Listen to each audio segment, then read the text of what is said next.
Hi, everybody. It's Fred again.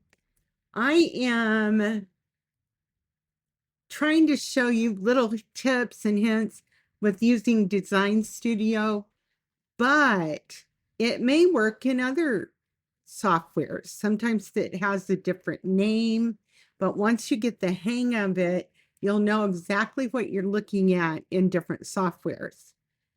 Uh, every software comes with its own unique traits that help you do something better than other softwares do. You can jump around and do different things in different programs. And I found that I can always find something that one of them does better. So we're looking at my design space on desktop. Again, I'll reiterate that iPad, iPhone versions are different and may not contain every option. If you'll notice on the left or right hand side, there are layers. And if they're on the top, that means they're at the top of the layers.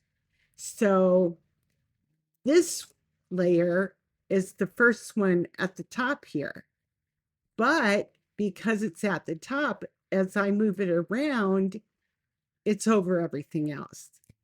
Now, if I move that layer down a couple paces and I try to go over the one beside it, now it's under that layer.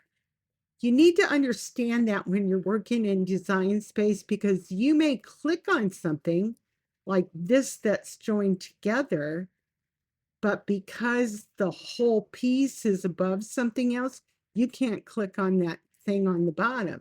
So if you go up to arrange at the top of the screen and drop it down, you can bring it to the front, which is the top. You can bring it forward, which is just another layer up. You'll see it move in your layers if you do that, like that. You saw it move up on the right side if you were looking. And then you have send to the back, and it could be totally behind something and you can't see it anymore, but it's still there in your layers. And send backwards. I can hit that as well as the bring forward, and you'll see it move backwards or down in the layers. The other thing I thought I'd bring to your attention is these score lines. Now, if I click on that, it's all attached together, and there's a reason for that. But sorry about that. Let me unattach it, click off of it because it's together until I click off of it. You will see that these two lines here are attached. I attached them so that when I put them on the card, they would stay in the exact place I needed them to stay. The other thing that happened was it'll come in sometimes from another creator as lines. And you'll notice at the top, if you click on it, then it says basic cut. Many times when it's coming from other software, it'll come in as a cut line instead of a score line.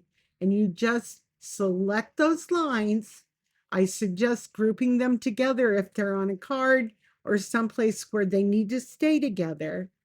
And then you hit this down arrow, go down to score. And now if I click off of it, you'll see they've changed back. Now, the other thing is, if I move this card, see how it goes around? But the score lines didn't move this time.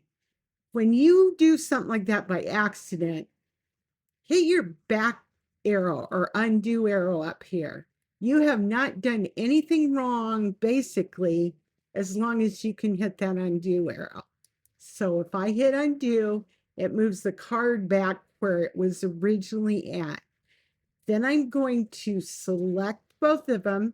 You can do it either over here with that, just drawing your cursor over it, or you can click it and hold your shift key down and click them in the layers column. And you just hit attach. Now, because I did something to it, it's now moved to the top. When I don't want to do anything with it, or I need it out of my way so I can see other things, this little eye on the side shuts it off. When you do that, it's still here in the layers, but it's shut off. Can you see that? It's not as dark. You can always turn it back on by hitting the eye. Now, that's also important when you're sending it to your machine, because if you don't want to cut it or you don't want to make that part of it right now, you can turn it off and send to make. Now, because I have print and cut in my designs, it will show me the print and cut first. So here's my print and cut paper. They put this on the one, here's the next mat with the next print and cut paper. But when I move down to the next one, we are now at basic cut.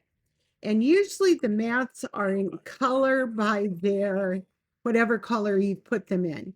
It doesn't mean you have to cut them that color. You can cut them any color you want.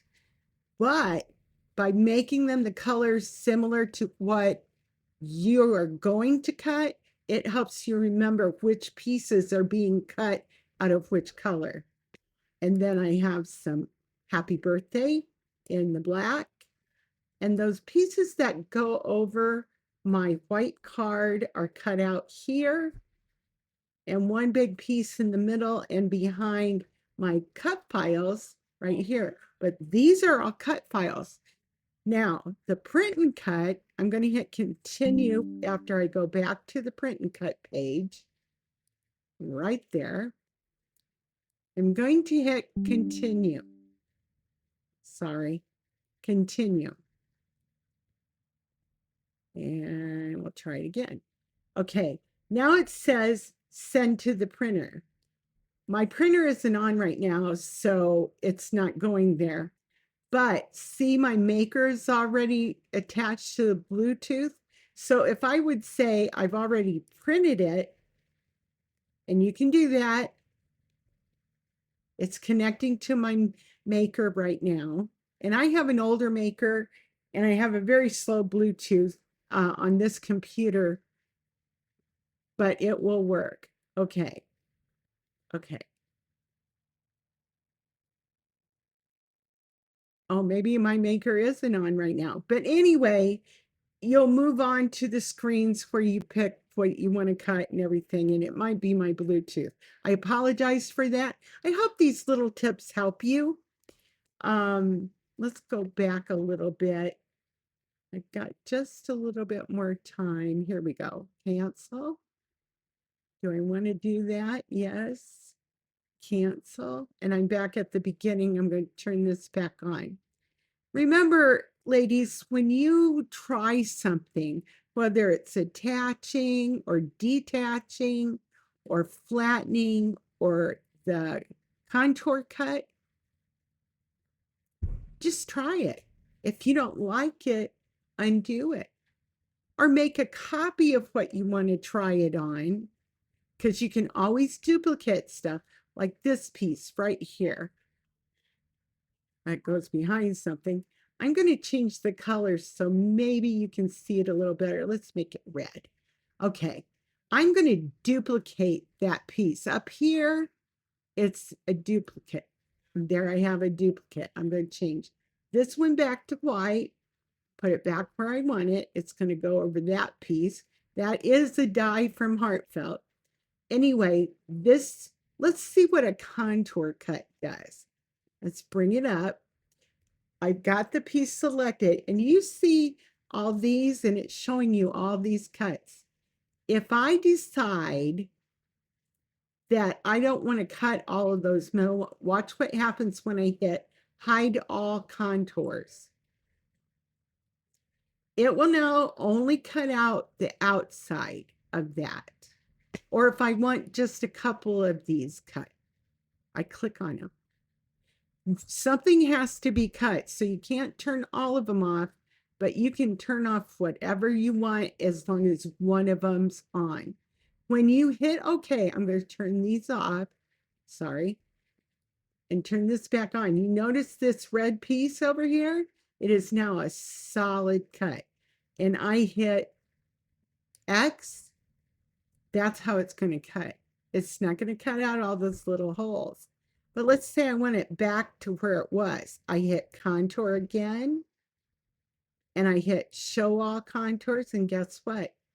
Now it's going to do all of them.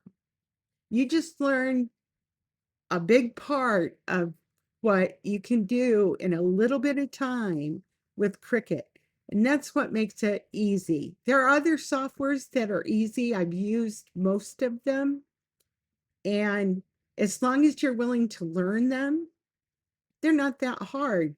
You just have to pay attention. If you need to write stuff down, that's okay. Because once you do it, it's like Emmylou says, it becomes memory to your fingers, to your mind, and away you go. So I hope that helps all of you. I hope you have fun, and thanks for looking.